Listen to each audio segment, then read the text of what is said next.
Hello, good morning, good afternoon, or good evening, wherever you are on this beautiful planet of ours. Welcome to Sustainability in Your Ear. This is the podcast conversation about accelerating the transition to a sustainable carbon neutral society, and I'm your host, Mitch Ratcliffe. Thanks for joining the conversation today. This November, the world's climate negotiators will gather in Belém, Brazil for COP30. It's been 10 years since the Paris Agreement, and Belém comes on the heels of COP29 in Baku, which many considered a failure because wealthy nations committed just $300 billion annually to finance climate projects by 2035. That's a figure dismissed by developing countries as woefully inadequate. Our guest today, Rebecca Thissen, is Global Advocacy Leader for Climate Action Network International, and she's analyzed the plans for Belém. With a background in international public law and years spent in the trenches of climate justice advocacy, she works at the intersection of finance, economics, and climate action, which is unglamorous but essential work to ensure that money flows where it's needed to address climate change. COP30 is being called the Nature COP, the first major climate summit held in the Amazon. Brazil is proposing bold initiatives like the Tropical Forest Forever facility. It's a $125 billion fund to pay countries for keeping forests standing.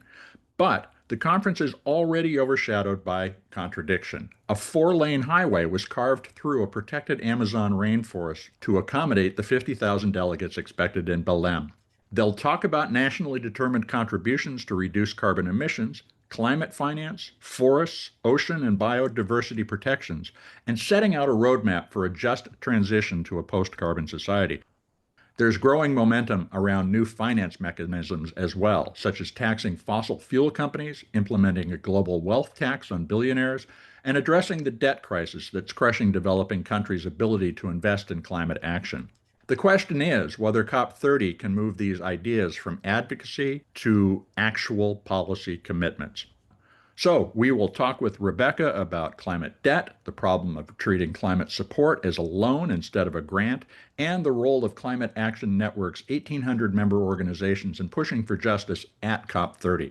You can learn more about Climate Action Network at climatenetwork.org. Climate Network is all one word, no space, no dash, climatenetwork.org. After 10 years, will the Paris goal be reached? It's time to move from promises to justice. Let's see if COP30 can deliver after this brief commercial break.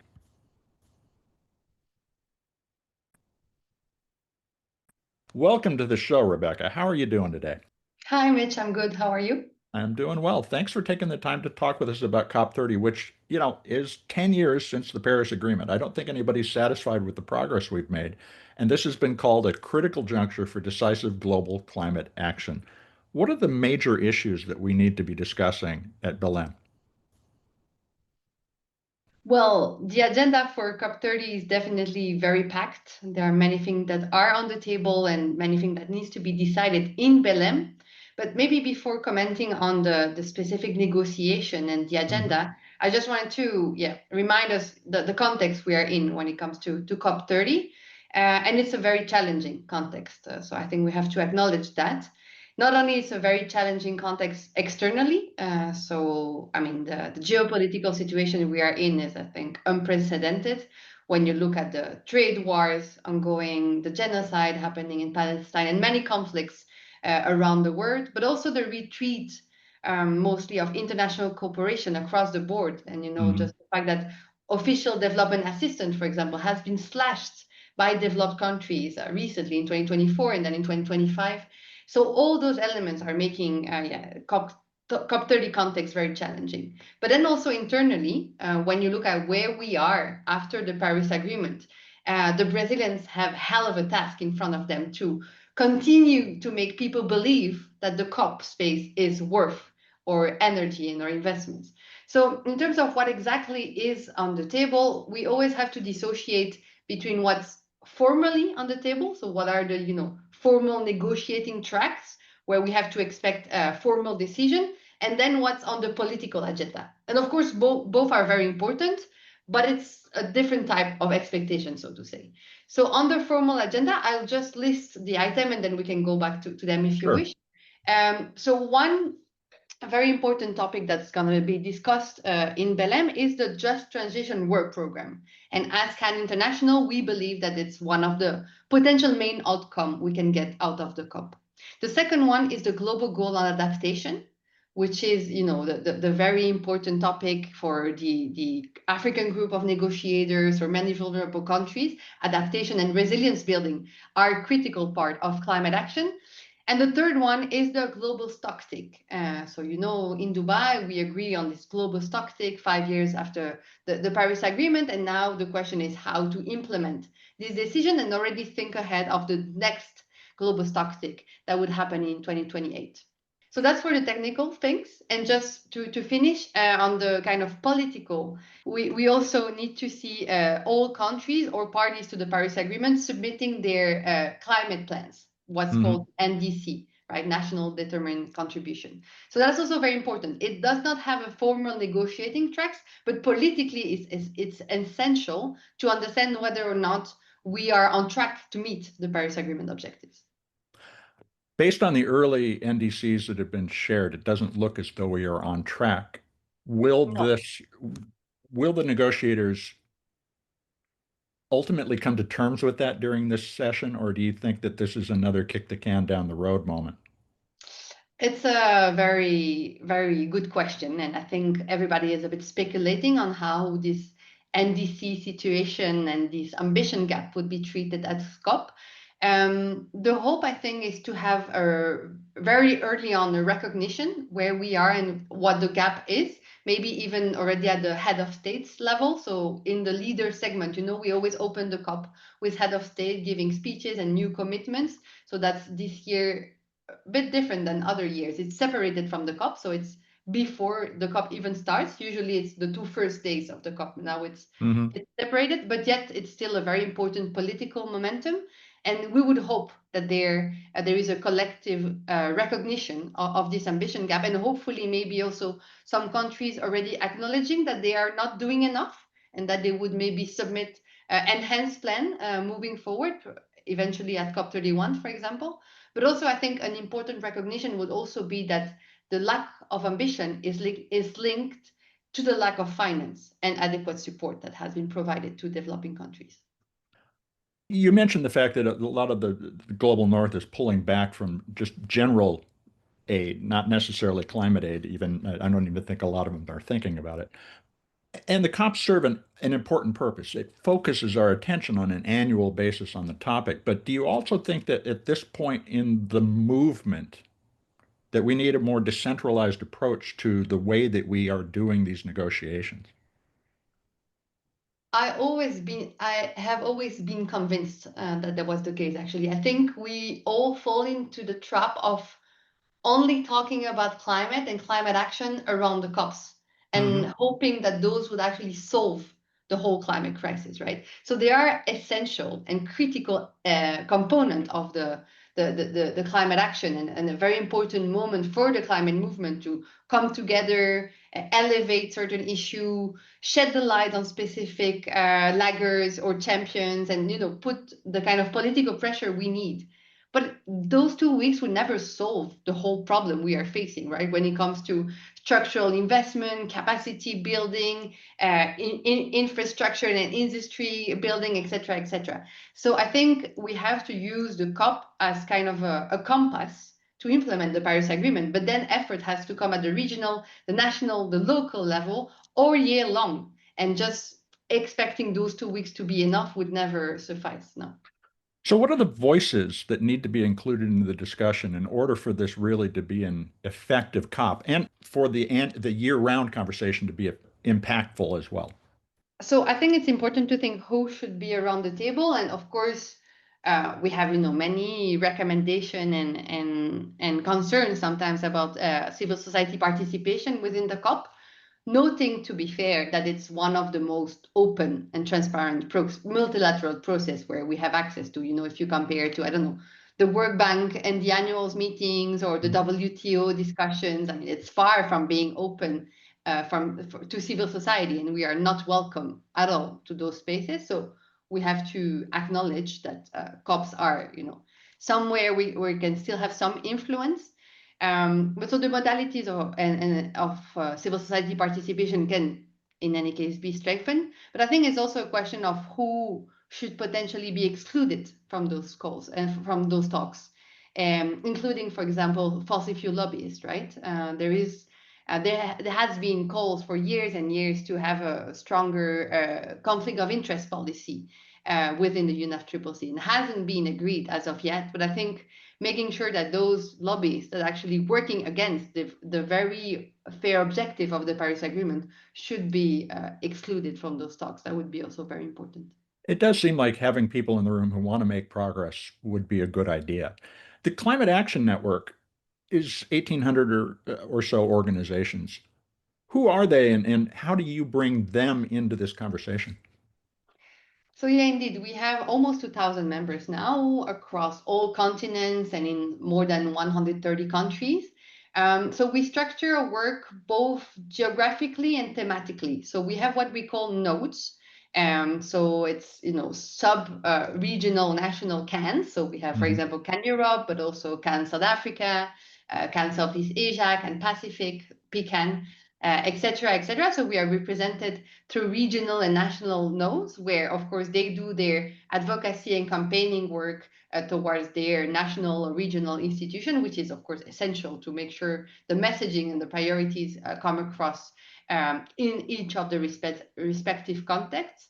But then we also organize ourselves through different thematic pillars, trying to actually adjust ourselves to the COP priorities, because historically CAN has been mostly focusing on the UNFCCC, so the international climate negotiation. We tend to now also look at other processes, such as the G20, or as I was saying, the World Bank and the IMF discussion, etc. But I mean, the DNA, of course, is the international climate regime. And there we have different working groups where all members can actually join. So people from Africa, Europe, Asia come together and discuss, for example, energy questions or adaptation, science, etc., etc. And that helps us also to be agile, I think, and really on spot when it comes to policy and position building, and making sure we can follow then the negotiation with the technical level required to engage in those spaces. One of the interesting things about Belém is that it's at the edge of the Amazon rainforest.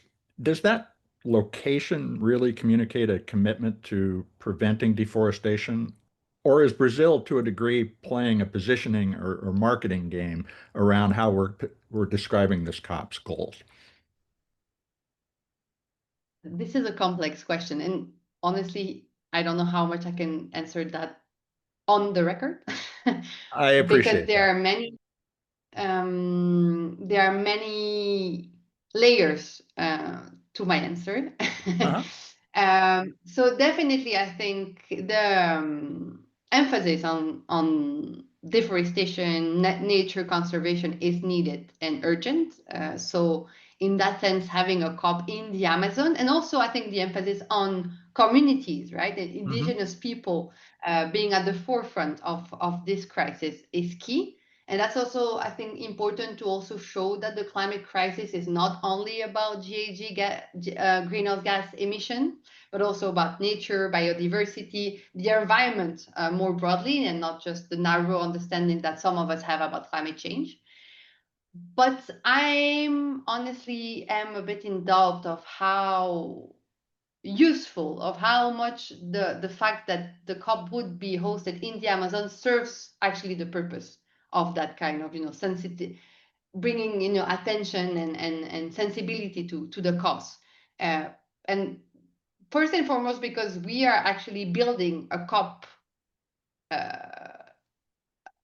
village in a city that was not ready to host such a big event, right? Belém is really small, hasn't been equipped for it. If you look at the airport, at the restaurants, at the hotels, nothing is ready to host such a thing. So you're wondering then, what's the goal if you're actually, building something in the heart of the Amazon that then would be left hanging there and probably not used anymore after the COP is over? So is that really the message you want to send to the world? So I don't know. I'm a bit uncomfortable, to be honest. I understand the message, I understand the purpose, but then I'm not sure going there would actually serve in the end the message Lula wanted to send to the world. Thank you for your candor. I appreciate it. So, with that backdrop, do you think that we're going to have the conversations we need to have? I would hope so. I think we definitely need to have a success at COP30. It's really important, not only for the COP itself, but Mhm. also for multilateralism more widely and international cooperation in a larger sense in the context we are facing, as I was referring earlier. But I'm a bit worried that we are trying to achieve too many things at the same time with this COP. And again, hoping that one summit would solve a very complex and deep crisis. And one thing I'm really worried about is the degree of informality we've been seeing coming from the presidency. By this, I mean that beyond the formal track I was describing earlier, Mhm. they're adding a lot of informal outcomes, what we call often the action agenda, so that's a Mhm. parallel process to the official negotiating tracks where you can have plenty of initiative proposed by few coalition of countries or by private actors, philanthropies, etc., etc. It always sounds very exciting and much more flashy than the formal, sometimes boring negotiation, but it has no accountability, no ground in the real process we are actually following when we go to the COPs. And I'm fearing that risk to actually distract and derail the actual concrete action we need to get out of the COP. And so, because we are in a very complex context, because there are so many things on the agenda already, bringing us to that kind of informal space may be a very risky bet from the presidency. Yeah, last year in Baku, they released the Baku to Belém roadmap, and it aims to Yeah. scale climate finance from $300 billion to $1.3 trillion annually by 2035. And you've criticized an early report about that project as a very low-key solution that doesn't move the needle very far. What do we need to change in terms of climate finance, and particularly how we deploy climate finance? So yeah, let me maybe recontextualize what Okay. the Baku to Belém roadmap is. So last year, as you were saying, in Baku, we agreed on the new collective quantified goal, so the Mhm. NCQG in the jargon, which is a new climate finance goal, replacing the previous 100 billion goal.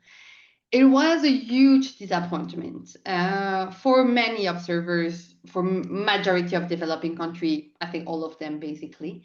And what happened is in the last hours of Baku, when everybody was sick and tired, literally, we were all sick from the same thing, the Brazilians, alongside with Colombia and Kenya, and then other countries joined, proposed this last minute addition, that was the paragraph 27 of the decision, to have this initiative from presidency, so from COP29 and COP30 presidency, under the Baku to Belém roadmap, which would then kind of save the day, so to say, because we had this very low figure of 300 billion to be achieved by 2035, which was nowhere meeting the needs of developing countries. But then that addition was enabling them to, at least for the media, and the wider audience, have the more shiny figure of 1.3 trillion.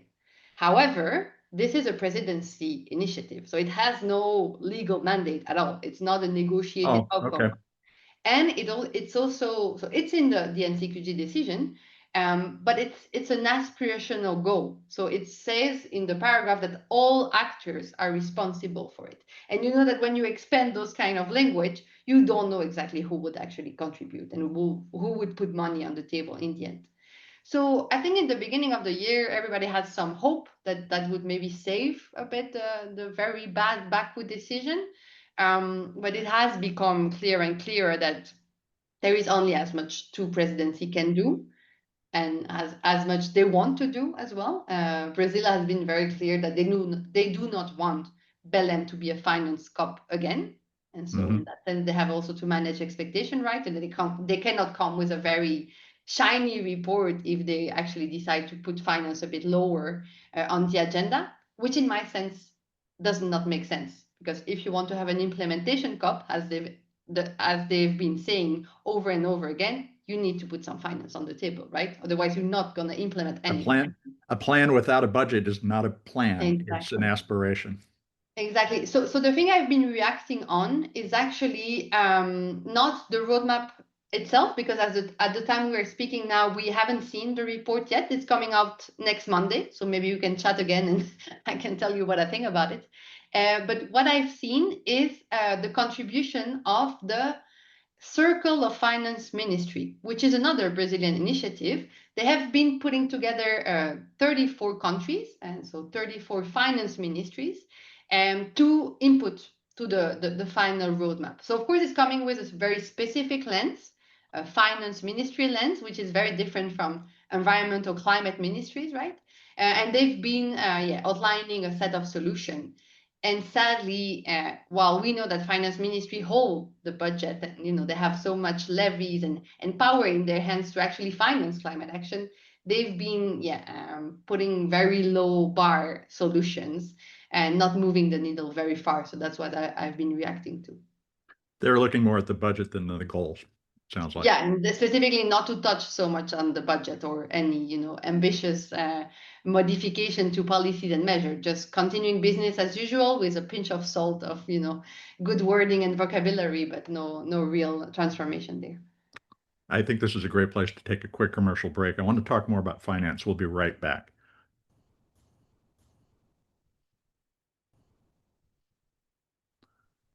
Welcome back to Sustainability in Your Ear. Let's continue the conversation about the upcoming United Nations Conference of Parties in Belém, Brazil. We're talking with Rebecca Thissen. She is Global Advocacy Lead for Climate Action Network International. Rebecca, one of the most troubling aspects about the approach to climate finance these days is that 71% of it is issued as loans rather than grants, and that puts these developing countries on the hook for long-term payback programs. How's this perpetuating or even worsening the debt crisis we know is already afflicting those countries? Yeah. Thanks for this question. I think it's definitely one of the critical elements we need to address when we talk about climate finance. And the first thing I want to say is that the latest decision on the new climate finance goal does not address this at all. And that was one of the reasons why we were so frustrated after Baku.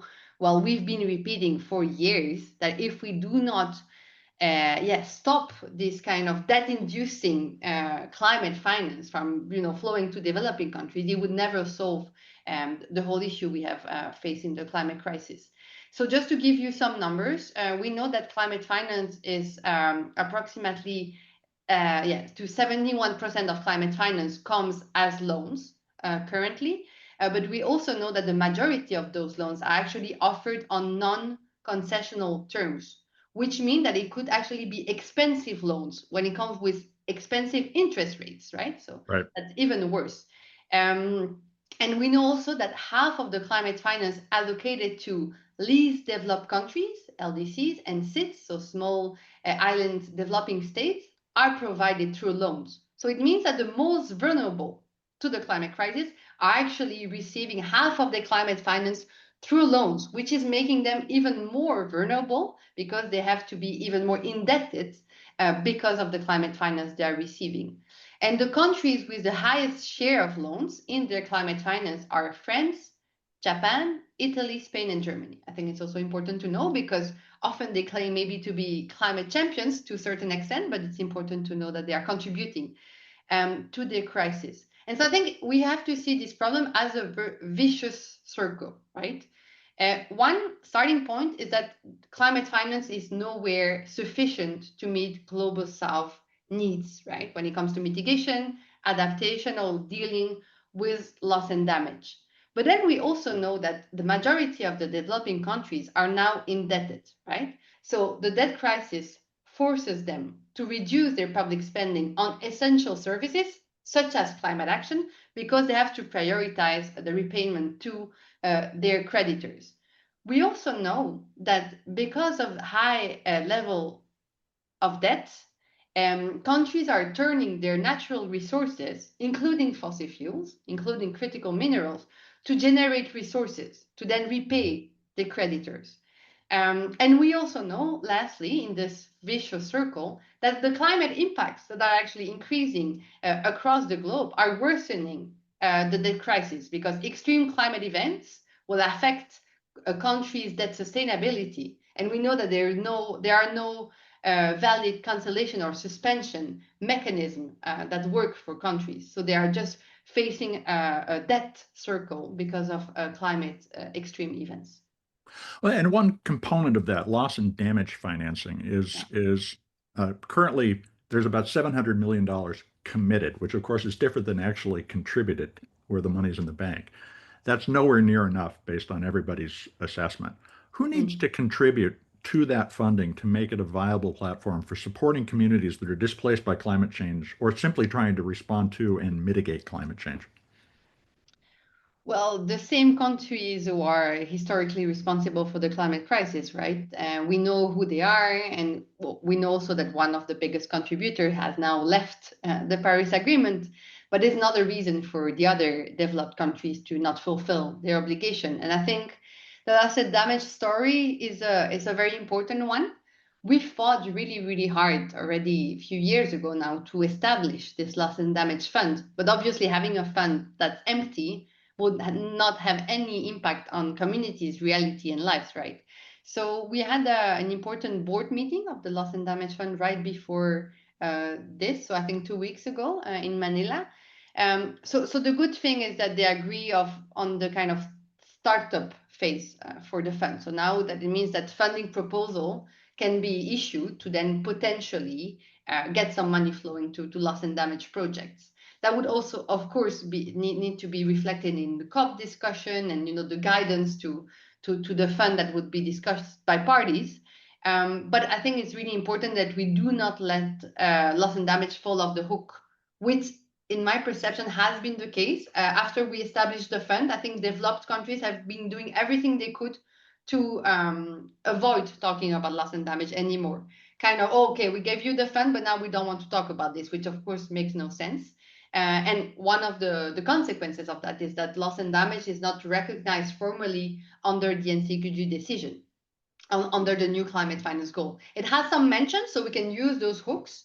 So we have, let's say, few little windows to continue to talk about loss and damage finance, but it's far from being recognized as it should, looking at the urgency and the importance of the topic for developing countries. One of the other initiatives that will be discussed is a proposal from Brazil called the Tropical Forest Forever Facility, which is a financial facility. They're proposing a $125 billion fund and contributed $1 billion. So they've contributed 125th of the necessary funding to pay communities to preserve rather than deforest their lands. What do you see as the opportunities and potential pitfalls of that initiative in the context of the debt conversation that we're having and all of the political give and take you see taking place at Belém? Yeah. No, I think that's a very important question as well, because as I was saying, this TFFF initiative is part of their informal agenda Brazil is putting forward. So it hasn't any ground in the formal negotiated outcomes. So of course, I think we agree and we share the diagnostic, right? That forest finance face a huge gap, and we are in need to find solution to protect and conserve forests and nature more largely. But the question is whether the TFFF and the TFIF, so the investment vehicle within the TFFF, are the right model and the right mechanism to do so, right? We have to remember that it's basically a large investment fund that the Brazilians are putting on the table. And so I think we have questioned technically how that would actually materialize, but also politically. Technically, I think the first thing we should be very clear about it, if ever this initiative comes to exist, and I think it would be announced very early in the very early days of the COP, it should not be conflated with climate finance, right? Any contribution made to the TFFF should not be accounted under the new climate finance goal because of the amount of question we have around this mechanism, because it's an investment model and no direct contribution to climate finance. I think those two things need to be separated. And so if contributions are made to the TFFF by developed countries, they need to be new and additional to pre-existing. So not counted in the other funding at all. No. Okay. No. So I think that's very important. Also because we have many questions of who would actually end up paying this TFFF, right? There are different analyses and studies, but of course we still have many questions as well. But from what we've been reading and the three different concept notes that have been issued by the Brazilians, we fear that the actual investment model of the TFFF will exploit the flaws of the actual international financial architecture to receive higher rate of interest from global south countries, because the way the rules work now is because global south countries are seen more at risk based on biased criteria. They pay highest interest share that would actually contribute to raise funds for the TFFF. So those profits generated by the fund goes against our principle that developing countries should not be paying for their own climate finance, right? And that's one of the biggest risks we see with that kind of model. We also have many questions around the governance of the TFFF, because the World Bank will now be a trustee similar to the fund to respond to loss and damage, which comes with many questions, but also the fact that the investment model itself would be only governed by sponsors, by contributors. So it's again moving away from those kind of democratic institutions we could have, such as the Green Climate Fund, where developing and developed countries have similar share. And then just to close on that, I think we also have a question on the political rationale behind it. We are leaving Baku with huge frustration, right? Mistrust between parties is eroding because of that decision that was taken in COP29.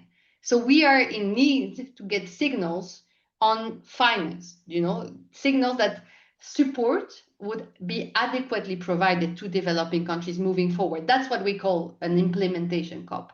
But so diverting that specific call by proposing, an informal investment mechanism would not make it, right? So I think we also have to shift again our priorities where they are and where they are the most needed. And then there's also the question of, we are calling as Climate Action Network to reform the current financial architecture, because we think, we do believe that it's fundamentally flawed against developing country needs, right? Because of its imbalances and opaque governance. So the fact that the potential investment model will actually use those flaws against developing country needs raise a real question also on the longer term, right? We want to reform a system, but yet we exploit its flaws to fund money to protect forests. That's also something I think we have to put into question. It really is a governance issue. You're talking about, if I put money in, then the fund is accountable to me rather than to the people that it is supposed to be serving. Yeah. So we've inverted the entire small d democratic approach that we were talking about taking toward climate change. There was a major legal change this year. The International Court of Justice declared that climate change creates legally binding obligations under international law. Does that change the dialogue in Belém at all, or is that simply going to be treated as an interesting but remote conclusion by a court that doesn't even necessarily have the ability to enforce its rulings? I think it should. The way we read this advisory opinion from the International Court of Justice is just groundbreaking, right? It's creating a new era for climate action, centering the legal obligation mostly from developed countries to act, to finance, and to support. Whether or not the ICJ-AO, to use the jargon, would have sufficient political implication on the COP remains to be seen. Because I've been quite disappointed on how little countries have been, using this advisory opinion in the latest kind of high-level momentum we had before the COP, including the pre-COP. But I do think it's now crystal clear. Many things are just, confirming what we've been saying for many years, but it comes from the highest court of the world, so I think it's helping. But I think now, for example, when it comes to finance, because we were discussing this, it's clear that we are moving away from this kind of charitable narrative, that climate finance could potentially be a charity or could be even optional. It's not voluntary, it's an obligation in order to achieve the goal of the Paris Agreement. As simple as that. So it's not a question of whether or not you do it. If you sign the UNFCCC, if you committed to achieve the Paris Agreement objective, you have to provide climate finance if you're developed countries. That's very simple, and I think it's very well articulated by the COP. So it's more of a climate finance is seen as a means to an end to achieve the Paris Agreement rather than something, you know, that's kind of outside of that scope. So I think that would hopefully help or our advocacy work moving forward, but also giving ground to developing countries to claim what they are owned, basically, when it comes to those discussion and negotiations. There was recently a pre-COP because you have to have a meeting to have a meeting. Only about 10% of the countries that are expected to present their nationally determined contribution, that is how much CO2 they're going to emit, showed up with a plan. Does that delay tell us about what the true state of political will is globally with regard to climate change? And how is Cannes pushing for the ambitions that we actually need? Yeah, I mean, definitely the situation with NDC is very worrying. Not surprising, I must say, but very worrying. Yeah. Because of different reasons. I think one, yet again, the biggest emitters and the historical polluters have not done their homework. They are very good at, you know, pointing the fingers at China, India, and others, but when it comes to do their own homework and come with ambitious climate plans, they are absent. And I'm talking here about the EU mostly, that just, you know, postponed their NDC and came with a very vague engagement in New York, but nothing really binding or, you know, groundbreaking. The second thing, and that's maybe why I'm a bit less surprised and maybe a bit bitter, is that we know that the vast majority of developing countries' NDCs have a conditional component, which means that part of their plans will only be implemented if they receive the finance and the support they require to do so. And obviously, because we know that the finance hasn't been flowing because of the loans story we were talking about, but also because of the very little commitments we've been seeing for the last 10 years when it comes to climate finance, obviously no adequate plans will come out from the global south because they don't have the means to implement those. And thirdly, and that's maybe more of a philosophical question, is this, you know, bottom-up system coming from the Paris Agreement really working? And is this cycle of NDC really moving the needle for ambition? I'm not sure. I'm not sure because of the two previous reasons, right? The lack of commitment from historical polluters, the lack of finance flowing, the lack of connection with policy on the ground, right? Because, you know, it's a very high-level meta conversation we have when we talk about NDCs, often disconnected from the real economy and the real world implication those plans must have. So maybe there are questions also on how we shape those plans to actually answer the needs on the ground for the transition to happen. It sounds like an architecture for a perfect storm of finger pointing and blaming without holding anybody accountable. It's, a lot of folks are listening to this and they're not going to be there. What can they do to help influence climate negotiations as an individual or hold their government accountable? What steps should they take?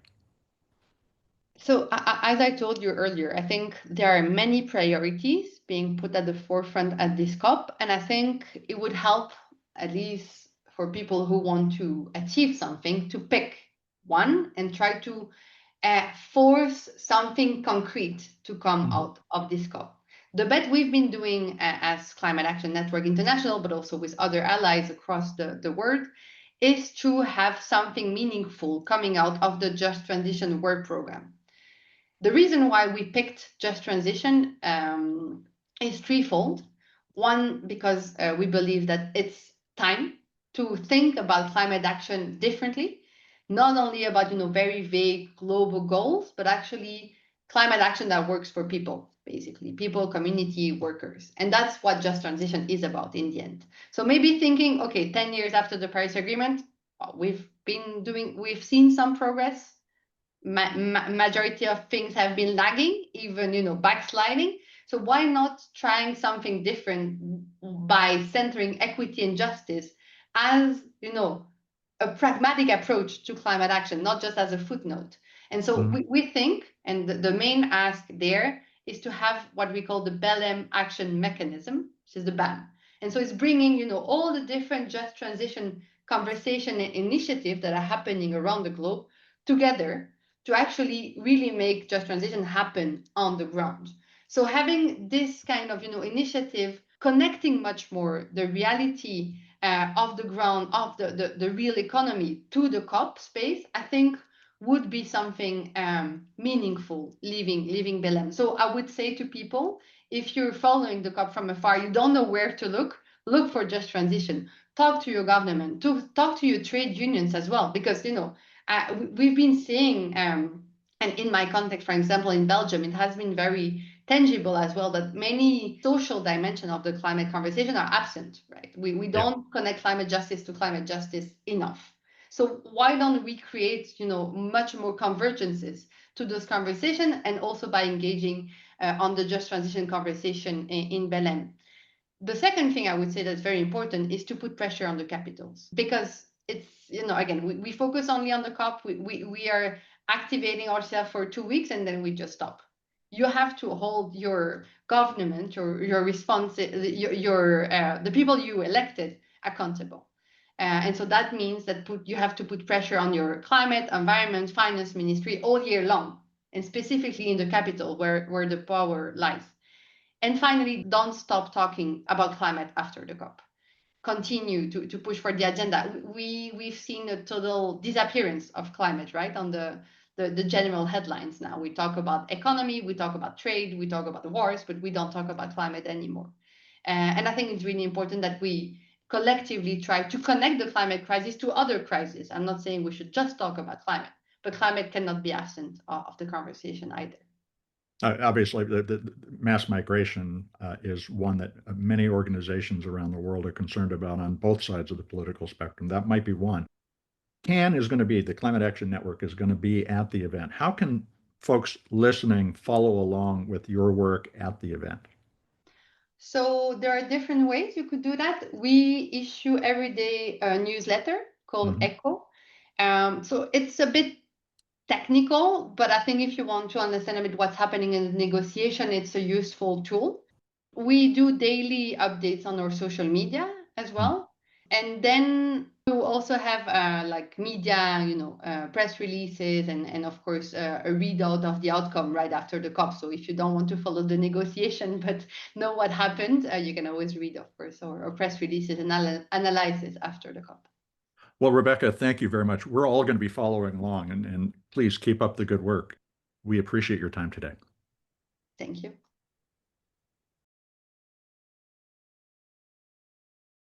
Welcome back to Sustainability in Your Ear. You've been listening to a conversation with Rebecca Thissen. She's Global Advocacy Lead for Climate Action Network International about the upcoming United Nations Conference of Parties, or COP30, in Belém, Brazil. And you can follow their reports about COP30 at climatenetwork.org. Climate Network is all one word, no space, no dash, climatenetwork.org. The phrase Conference of Parties is an odd one, and not just because of its tinny administrative ring, but because the parties affected by climate change are, well, they're all of us, from individuals living in cities, towns, villages, and the most remote places on Earth, to the cities, states, nations, and corporations that organize our shared resources to make modern life possible.